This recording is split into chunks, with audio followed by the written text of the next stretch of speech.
I want to share with you today some of the best strategies for reaching that first big YouTube milestone, 100 subscribers. Let's do this. vidIQ. vidIQ. vidIQ.com.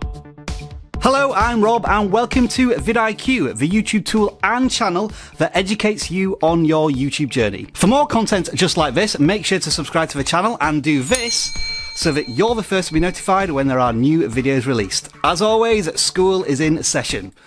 Settle down back there. Just before we jump into the strategies here, let us know in the comments below how long you've been on YouTube and how many subscribers you have so far. And when do you think you're going to reach 100 subscribers? Now, a very reasonable question to ask me is, Rob, why have you set 100 subscribers as the first big YouTube milestone? Well, let's be honest, getting to 10 subscribers is pretty easy because you could just ask all of your friends and family to help you get there. As for 1,000 subscribers, well, right now that's probably a little bit too ambitious, and that's a trap you don't want to fall into. Throughout your YouTube journey, which hopefully is going to be a very long and successful one, you want to set yourself manageable targets. The obvious temptation is to target 1,000 subscribers along with 4,000 hours of watch time because it means you're halfway to monetizing your channel. The problem is this is going to hurt your short-term, day-to-day mindset because you won't feel as if you're making enough progress. For some channels, reaching 1,000 subscribers can take many months, if not years. And if you think when you're starting on day 1 and you're into day 17 or day 34 and you haven't yet reached 100 subscribers, how is that going to make you feel? And when you get frustrated, you might start resorting to bad habits and tactics early on. Those include sub for sub, which is against terms of service and, as we all know, never proves to be successful in the long term for successful channels. Hey YouTuber, hey, fancy doing sub for sub? Absolutely. Great. Hello, darkness, my old friend.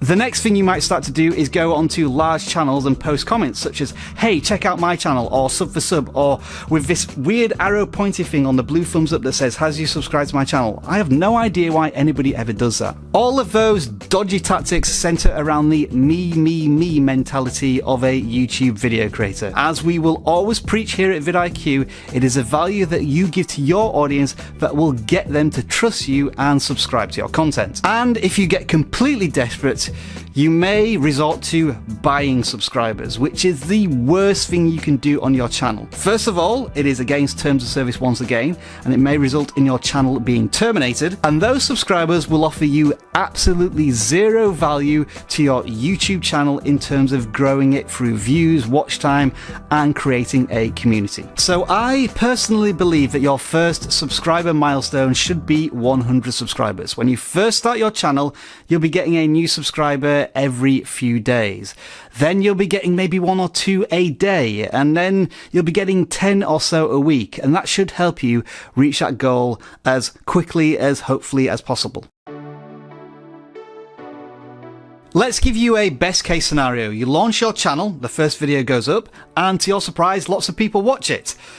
And then you've got nothing else to show them. It's always a good strategy to give your viewers a collection of videos to watch on your channel. So if possible, don't launch with just one video on your channel, or at the very beginning, you want to try and pump out as many videos as possible, which may be against the schedule that you end up doing. For example, you might be wanting to post 1 video a week. Maybe in that first week, you want to post 3 videos so that people who are finding your content have something to feed off of very quickly. It is often the case that viewers won't subscribe to the first video that they watch on a channel.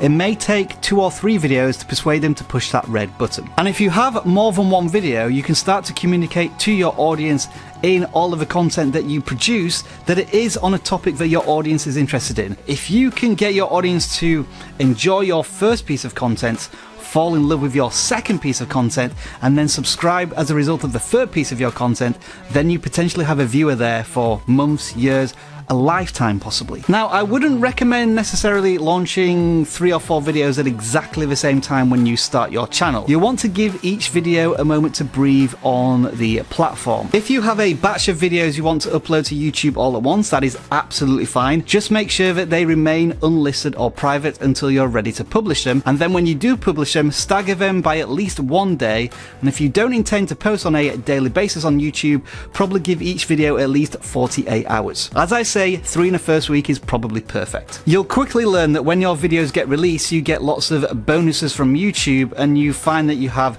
rapid view velocity in the first 24 hours. But if you launch them all at the same time, it's not giving YouTube a chance to distribute that content to the potential audience it's looking for. As I say, it might not be possible to sustain the volume of content you push out in the first week or month of your YouTube channel, but give your viewers as much as you are able to provide them when you first launch your channel. The first subscribers to your channel, who you don't know in real life, are wondrous things. Just consider what's happening here for a second. Somebody, somewhere in the world, has found your content valuable enough that they want to be notified again when you release more content. Really gets you right there. If you were able to put that person in front of you, that would be a cool conversation. And then it gets to 10 subscribers, and that's a line of people waiting for a bus. And now you've got to say something to them. Then you get up to 25 subscribers. That is a room full of people. And then you start to get towards 100 subscribers. That is a hall full of people. Can you imagine standing on stage and speaking to those people directly in real life? It's a terrifying prospect, but every single one of you is doing that every single day as you try to reach this first big milestone. Now, these real life people are very precious to you, and you want to treat them with that respect. When you have such small sample sizes, if people are subscribing to particular videos on your channel, you want to make more of that content. Yes, we are drifting down the common topic of niching down, one of YouTube's most important strategies, but I'm going to try and keep it fairly light for this video. Let's say you're watching television and you come across a new sitcom and you enjoy the first episode that you watch. You enjoy the characters, the comedy is on point with your type of humour, and you like the way the story is going. What happens if next week you tune in and they remove half of the characters? There are new comedy script writers writing all of the material, and the story has suddenly jumped the shark in some way. You're probably going to be turned off from that content. Now, that is a bit of an extreme case, of course, in television series, but on YouTube channels, this happens pretty much with all channels. To begin with, and I understand this, many creators are a little self-indulgent because they want to create what they're going to enjoy making, and not realizing that there's an audience out there who's already watched some of your previous content, enjoyed it, subscribed to it, and want to see more or less the same thing. If you continue to deliver content that your subscribers have subscribed for, you will start to build momentum. I guarantee it. And remember, I've already said that the first video a viewer watches on your channel may not convince them to subscribe. However, due to the way YouTube's recommendations work, even if a viewer doesn't subscribe to your channel, they may see more of your content appear in their browse feeds or suggested videos. And if they watch the second video from you, which is similar to the first, and they enjoy it more, then that will convince them to subscribe. But it has to stay on topic for the audience's watching habits. Alright then, there's something I want to get you into the mindset of as early as possible in your YouTube journey. It's okay to ask people to subscribe to your channel. Some people have a real mental block about this. Maybe it's because they find it too embarrassing, or because they feel as if they're begging too much to their audience. This is not the same as sub for sub. Remember, the viewer is already in your video and you are providing value to them.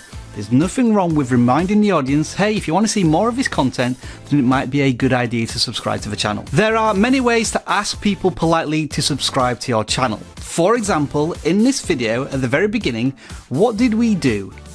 Hello, I'm Rob and welcome to vidIQ, the YouTube tool and channel that educates you on your YouTube journey. For more content just like this, make sure to subscribe to the channel and do this so that you're the first to be notified when there are new videos released. As always, school is in session.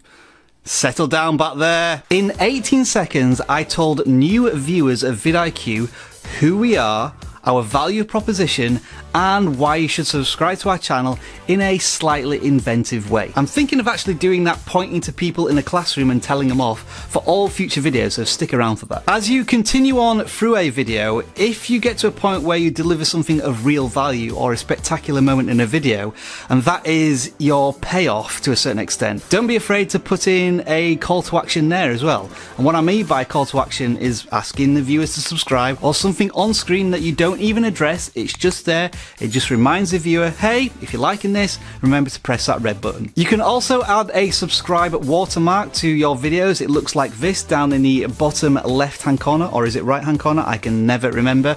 People can subscribe to your channel through the desktop version of the video. It will appear on mobile devices, but they can't subscribe to it from there. This can be really effective for bringing in a few extra subscribers to every single video. We've got a dedicated video on this over here. And don't be afraid to put a subscribe link in your channel description, in the end screens, and maybe in a pinned comment. Give your viewers as many opportunities as possible to remind them that it's free to subscribe, and they'll get value from it because you're going to give your audience exactly what they're asking for. Something that's going to be really important throughout your YouTube journey is perspective. You may not like what I'm about to tell you, but it is the truth.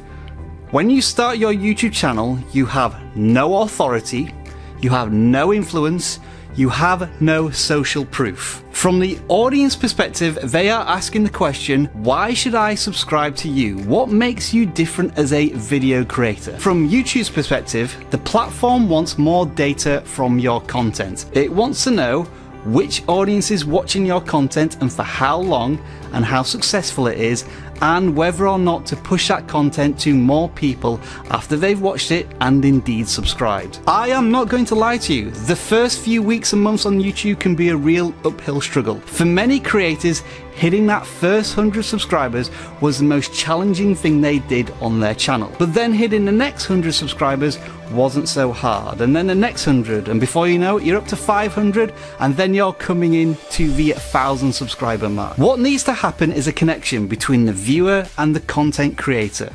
When you build trust, you build a relationship, and you get onto a personal level, you somehow impact that viewer in an emotional way that creates the bond where the subscription hopefully will happen.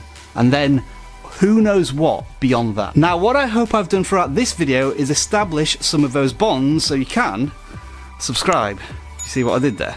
As this portion of the video suggests, accept and embrace the challenge. Think of it in a completely different mindset. Enjoy the journey. You need to determine whether or not you enjoy making videos. That's what you're going to be doing the majority of the time.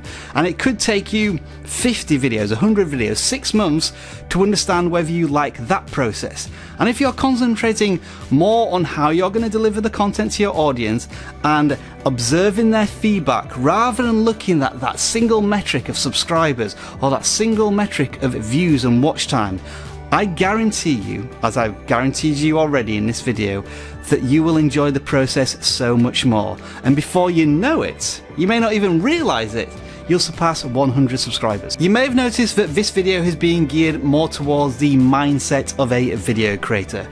The journey you are starting out on is a challenging one.